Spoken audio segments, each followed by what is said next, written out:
સ્કીમી કંપનીની વોચનું ડુપ્લિકેશન થતું હોવાનો મામલો. બ્રાન્ડેડ કંપનીની વોચનું ડુપ્લિકેશન કરી ગ્રાહકો સાથે છેતરપિંડી. કરોડો રૂપિયાનું કૌભાંડ હોવાની આશંકા. છેલ્લા 4 વર્ષથી વોચનું ડુપ્લિકેશન થતું હતું. સોશિયલ મીડિયા પ્લેટફોર્મ તેમજ ફ્લિપકાર્ટ જેવી સાઇટ ઉપર થતું હતું વોચનું વેચાણ.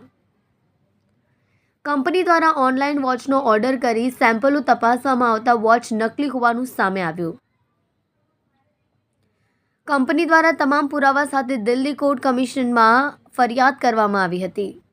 કોર્ટ કમિશનની મંજૂરી બાદ એડવોકેટની સાથે સ્થાનિક પોલીસને સાથે રાખી કંપનીએ તમામ એજન્સીઓ પર તપાસ શરૂ કરી. એસએસ એન્ટરપ્રાઇઝ, નિવાન ફેશન, આશીર્વાદ એન્ટરપ્રાઇઝ. આશીર્વાદ ફેશન અને નિવાન ફેશનનો ઓનર પિયુષ વિરડિયા.